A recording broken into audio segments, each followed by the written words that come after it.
ایک نے ذمہ داری کا احساس دیا ہے، اپنے گھر والوں کا خیال رکھا ہے، کام کاج کیا ہے، محنت کی ہے، پیسے بھی بھیجے ہیں، سال بعد واپس گیا ہے، کچھ لے کے بھی گیا ہے۔ دوسرا ہے وہ بھول گیا، یہاں ان بحرین کی رنگینیوں میں گم ہو گیا۔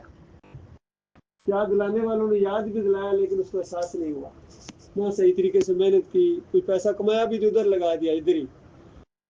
اس کے گھر والوں کی کیا کیفیت ہوگی، ہر مہینے وہ انتظار کر رہے، دوسرے کی کیا کیفیت ہے۔ دونوں جب سال بعد یا 2 سال بعد یا 3 سال بعد جب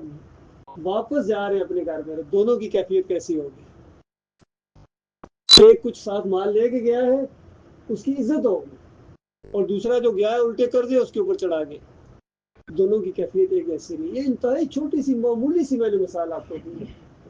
اس سے کہیں بڑا معاملہ ہے کہ ہم سب جو دنیا کے اندر آئے ہیں، یہ وقت سب کو دیا گیا ہے، بات بھی سب کے سامنے آئے گی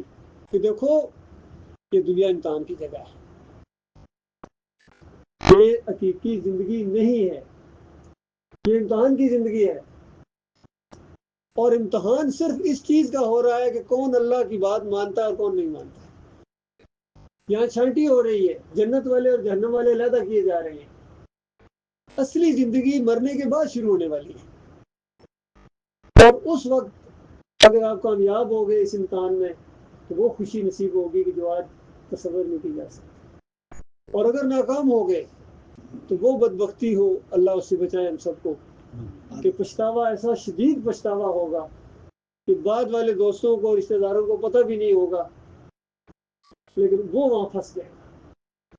وہ چیخے گا چلائے گا یا اللہ اب سمجھ آ گیا سارا مسئلہ،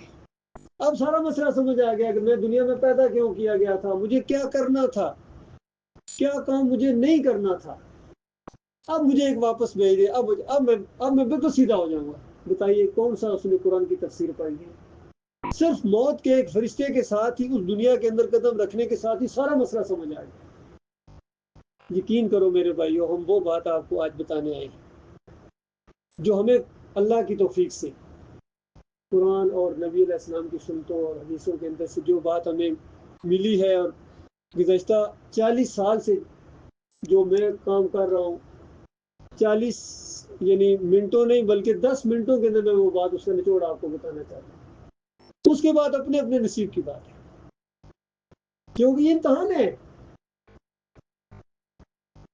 ہدایت اسی کو ملے گی جو اپنا رخ اللہ کی طرف کرے گا، اور اس کو کبھی نہیں ملے گی جو اپنا رخ اللہ کی طرف نہیں کرے گا۔ اگر یہ بات پہلے سے معلوم ہے، اللہ کا شکر ادا کریں۔ تو ضروری ہے کہ میں بتانے، ممکن ہے میرے سے زیادہ یہ بات آپ جانتے ہوں، کیونکہ میں دیکھو آپ کو نہیں جانتا، آپ مجھے نہیں جانتے، غیب کوئی نہیں جانتا، دلوں کا حال کوئی نہیں جانتا۔ قرآن ہمیں ایسی چیز کی ایک مثال پیش کرتا ہے کہ کتنے لوگ تھے جن کے سامنے جب قرآن پڑھا جاتا تھا تو وہ روتے تھے، کہتے تھے یہ بات تو ہمارے دل کی بات ہے، ہم تو پہلے سے یہ بات مانتے تھے، اب تو اوپر سے وہی کے ذریعے ہمیں اور رہنمائی ہمیں اور پالش کر دیا گیا۔ ایسے لوگوں کو دوہرا ثواب ملتا ہے۔ تو نچوڑ یہ ہے، ذرا غور کرو، اکیلے اکیلے دو آپس میں بیٹھ کے سوچو کہ اس دنیا میں جو انبیاء آتے رہے ہیں وہ کیا بتاتے تھے، تھوڑا سوچو۔ اور پھر قرآن پڑھو گے تو قرآن تو ایک ہی بات بتائے گا کہ تمام انبیاء نے اپنے اپنے دور کے اندر، چاہے وہ غلام قوم کے اندر آئے ہوں، چاہے آزاد قوم کے اندر آئے ہوں، چاہے جس علاقے میں آئے ہوں، جس دور میں آئے ہوں، انہوں نے آ کے لوگوں کو یہ بتایا کہ دیکھو اللہ کے بندے بن جاؤ، اللہ نے تمہیں بندگی کے لیے پیدا کیا ہے، اللہ نے کچھ نہیں اس سے زیادہ تم سے مانگا کہ تم میرے ہو، بس ہر چیز تمہارے لیے پیدا کی ہے، یہ زمین آسمان، فصلیں، پھل فروٹ، ہر چیز اللہ نے تمہارے لیے پیدا کی ہے۔ سورج تمہاری خدمت کر، تمہارا نوکر ہے، خادم ہے تمہارا، سورج، چاند، ہوائیں، سمندر، ہر چیز آپ کی خدمت کر رہی ہے، اور آپ کو اللہ نے اپنی بندگی کے لیے پیدا کیا۔ اس کا صرف ایک مطالبہ ہے، دیکھنا میں تمہارا اکیلا معبود ہوں، میرے علاوہ کسی اور کے سامنے اگر تم جھکے، کسی اور کو پکارا، کسی اور کے بارے میں تمہارا یہ گمان گیا کہ یہ جو مجھے صحت ملی ہوئی ہے، یا یہ جو مجھے اولاد ملی ہے، یا یہ جو مجھے جو کوئی نعمت ہے جو مجھے ملی ہے، یہ اللہ کے علاوہ کسی اور کی طرف سے ہے، تو بس اللہ فرماتا ہے کہ یہ نمک حرامی اور غداری ہوگی کہ کبھی معافی نہیں۔ اس کے علاوہ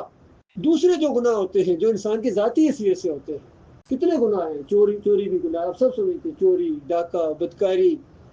یہ سارے گناہ کے کام ہیں۔ اللہ تعالیٰ کہتا ہے جتنے بھی گناہ ہیں پوری زمین کو، اگر تم زمین کو سیاہ کر کے آ جاؤ میرے پاس اس طرح کے گناہ لے کے، تو میرے سے معافی کی امید رکھو۔ لیکن اگر شرک کر کے آئے تو کوئی مسئلہ نہیں ہے تمہارا، کوئی تمہیں پھر بچانے والا میرے سے نہیں ہے۔ اور زیادہ سے زیادہ تمہارے ذہن میں یہ آتا ہے کہ ہم کسی نبی کو پکارتے ہیں، ولی کو پکارتے ہیں، کل وہ ہمارا ہمدرد ہوگا۔ اللہ نے قرآن میں بتا دیا کہ یہ بات تمہیں شیطان تمہارے دماغ میں ڈال رہا ہے۔ کل جب میرے پاس آؤ گے نا، جس نبی کو ولی کو اگر پکار رہے ہو، پوج رہے ہو، وہ تمہارا اتنا دشمن ہوگا، وہ تمہارے اوپر لعنت بھیجے گا وہاں، کیونکہ یہ تو اس کا راستہ نہیں تھا۔ وہ تو اپنی پوری زندگی نبی تو یہ بتاتے رہے کہ اللہ کے بندے بن جاؤ، اللہ کے بندے بن جاؤ، اللہ کے بندے بن جاؤ، اور تم اس نبی کے بندے بن گئے بعد میں۔ یہ شیطان کا دورہ وار ہوتا ہے،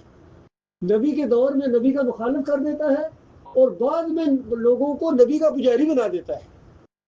یہ شیطان کا وار ہے اللہ کے بندہ۔ اس وار کو سمجھنے کی کوشش کرو، قرآن کو پڑھو، الحمدللہ سے لے کر اگر والناس تک اگر یہی مسئلہ نہ ملا کے لیے پڑھو، ترجمے کے ساتھ پڑھو، اگر یہی بات نہ آپ کو ملی کہ اللہ جس کو چاہتا ہے بادشاہ بناتا ہے، اللہ جسے چاہتا ہے بادشاہی چھین لیتا ہے، اللہ جس کو چاہتا ہے بیٹے دیتا ہے، اللہ جس کو چاہتا ہے بیٹیاں دیتا ہے، اللہ جس کو چاہتا ہے بیماری دیتا ہے، شفا دیتا ہے، اللہ جس کا چاہتا ہے رزق زیادہ کر دیتا ہے، اللہ جس کا چاہتا ہے نبا تولا دیتا ہے، اللہ جس کا چاہتا ہے کم کر دیتا ہے۔ یہ سارے جتنے طریقے ہیں اللہ تعالیٰ کے، ایک ہی مسئلے کو آزمائش کے لیے ہے کہ یہ بندہ کرتا کیا ہے۔ بتاؤ، خود سوچو، اگر یہ طریقہ نہ ہوتا اللہ کا، پھر اور کیا طریقہ تھا؟ کس طرح پتا چلتا کہ کون اللہ کا ماننے والا اور کون اللہ کا نہیں ماننے والا؟ کس طرح پتا چلتا بتاؤ؟ اگر یہ ہوتا کہ اللہ کے ماننے والے کو فوراً سونے اوپر سے گرنا شروع ہو جاتے تو کون اللہ کا انکار کرتا؟ بتائیے، جیسا اللہ کو مانو گے سونے چاندی کی وہ اینٹیں گرنا شروع ہو جائیں گے، تو بتاؤ کون دنیا میں؟ تو کافر ہوتا ہی کون ہے؟ سارے دوڑتے ایمان کی طرف۔ لیکن اللہ تعالیٰ نے دکھایا کہ مومنوں بلکہ انبیاء تک کو اللہ تعالیٰ نے آزمائشوں میں ڈالا ہے۔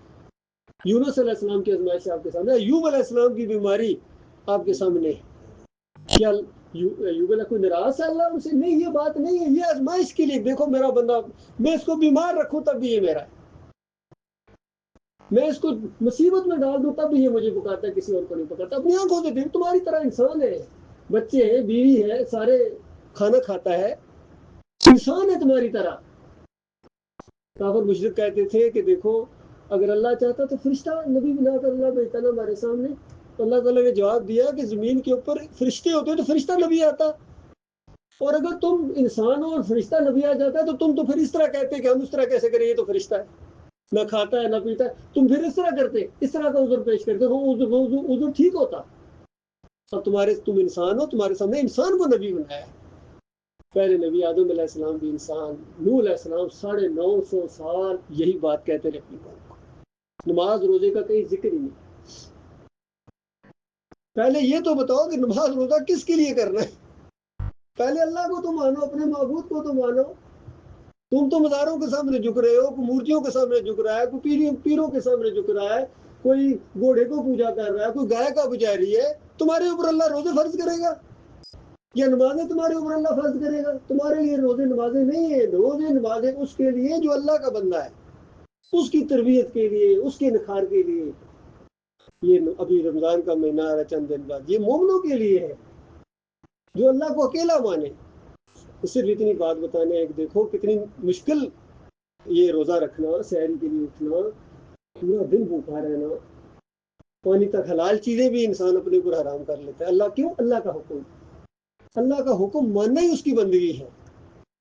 یہ اللہ کا اس کا فلسفہ آپ سمجھو، اللہ کا حکم ماننا اس کی بندگی ہے۔ حکم مانتا کون ہے؟ انکار ہر معاملے میں یہی آزمائش ہو رہی ہے۔ سورہ المائدہ پڑھو، مالک فرماتا جس طرح یہ جا رہے ہوتے ہیں عمرے کے لیے، حج کے لیے حرام باندھے ہوتے ہیں، اللہ تعالیٰ کہتا ہے میں تمہاری آزمائش کروں گا، یہ جو شکار ہے یہ حرام ہے، شکار قریب سے تمہارے پاس گزرے گا، تب پتہ چلے گا اللہ کا حکم ماننے والا کون ہے۔ ہفتے والے دن آزمائش کی اس قوم کی کہ ہفتے والے دن مچھلیاں نہیں پکڑی، ہفتے والے دن اچھل کے مچھلیاں آتی تھی۔ یہی تو آزمائش ہونی کون اللہ کا ماننے والا اور کون نہیں ماننے والا۔ اب انسان شیطان کس طرح گمراہ کیا ان کو؟ ہفتے والے دن تالاب میں مچھلیاں لے جاتے تھے، کہتے تھے اللہ نے ہفتے والے دن منع کیا ہے نا، ہفتے والے دن دریا سے تالاب میں لے جاتے تھے اور اتوار والے دن جا کے تالاب سے پکڑتے تھے اور کہتے تھے دیکھا اللہ کے اس طرح جو اللہ کو فراڈ کرتا ہے اللہ نے ان کو خنزیر اور بندر بنا دیا، کیونکہ وہ اللہ ہے، اللہ کا تو مقابلہ نہیں کر سکتے ہو، تو وہ بڑا مجرم ہو جاتا ہے جو ہیلے بہانے کے ساتھ اللہ کی نافرمانی کرے۔ اللہ تعالیٰ ایسے انداز سے ہمیں بچائے، ہمارا کسی مسلک سے یقین کرو کوئی تعلق نہیں ہے، یا کتنے سمجھ بھی نہیں آتی لوگوں کو، لوگ اس چیز سے لوگ دین سے بلکہ متنفر ہو، کہتے کچھ سمجھ نہیں آتی جی، کوئی بریلوی ہے، کوئی دیوبندی ہے، کوئی اہل حدیث ہے، کوئی سلفی ہے، کوئی کیا کہتا، کوئی کدھر جائیں جی ہم، تو پھر اسی وجہ سے وہ کسی کی بھی بات نہیں مانتے۔ دیکھو یہ بھی ایک شیطان کا ایک اور وار ہو جائے، حالانکہ جتنے زیادہ لوگ آپ کو باتیں بتاتے ہیں اب آپ کے لیے آسانی ہے، اللہ نے آپ کو دماغ دیا ہوا ہے، اور اسی وجہ سے ہر انسان اپنا پابند ہے۔ قیامت والے دن جو جنت والے جائیں گے اللہ تعالیٰ ان کو یہی کہے گا یہ تمہارے اعمال کی وجہ سے، تمہارے اپنے اعمال ہیں جس کی وجہ سے، اور جہنمیوں کو بھی کہا جائے گا تمہارے اپنے کرتوت ہے۔ یہ اور بات کہ مومن کہیں گے وہاں یہ ہمارے رب کا فضل ہے، کیونکہ مومن کا عقیدہ یہ ہوتا ہے کہ ہمارے رب کا فضل ہوا ہمارے اوپر، تب ہمیں یہ ہدایت کی بات سمجھ آئی ہے، وہ اللہ کی طرف پھیریں گے بات، اور واقعی ہے بھی یہی بات، اللہ جس پر چاہتا ہے رحم کرتا ہے، اس کا دل اللہ تعالیٰ ایمان کے لیے کھول دیتا ہے۔ حالانکہ سارے انسان ہی ایک ہی جیسے آدم کے بچے ہیں، بات سب کے سامنے ایک ہی آتی ہے، کوئی اس کو مان لیتا ہے، کوئی انکاری ہو جاتا ہے، کوئی دوست بن جاتا ہے، کوئی اسی بات کی وجہ سے دشمن بن جاتا ہے، بتائیے بات ایک ہی ہے، سب کے لیے ایک ہی جیسی ہے۔ اس لیے یہ بات ہے، مختصر بات ہے آپ کے سامنے، مزید آپ خود پڑھو، سمجھدار لوگ ہو، قرآن کو ترجمے کے ساتھ پڑھو، آسانیاں ہیں، ترجمے ہو چکے ہیں، یہ موبائل ہر بندے کے ہاتھ میں موبائل ہے، کسی جگہ ٹک ٹاک کھولو، یوٹیوب کھولو، فیس بک کھولو، جہاں دوسری باتیں آئیں گی وہاں قرآن کا ترجمہ بھی آئے گا، اور جو چیز آپ زیادہ دیکھیں گے وہی بار بار آئے گی، یاد رکھیے یہ ٹیکنالوجی ہے، گویا یہ ٹیکنالوجی آپ کو خود بتائے گی کہ آپ کس طرح کے انسان ہیں، جو چیز بار بار آپ کے سامنے آتی ہے آپ اسی طرح کے انسان ہیں، اور آپ خود ذمہ دار ہیں، بٹن دبانا انگلی آپ کے ہاتھ میں، اختیار میں، کوئی زبردستی آپ کی انگلی ایسے نہیں دباتا جائے گا، آپ اپنے عمل کے خود ذمہ دار ہیں۔ اس لیے یہ جو سوشل میڈیا کا بھی دور ہے اس میں بڑے احتیاط کا معاملہ ہے، کیونکہ اللہ تعالیٰ نے ہمیں اس دور میں اس طریقے سے آزمایا ہے کہ کون اللہ سے بن دیکھے ڈرتا ہے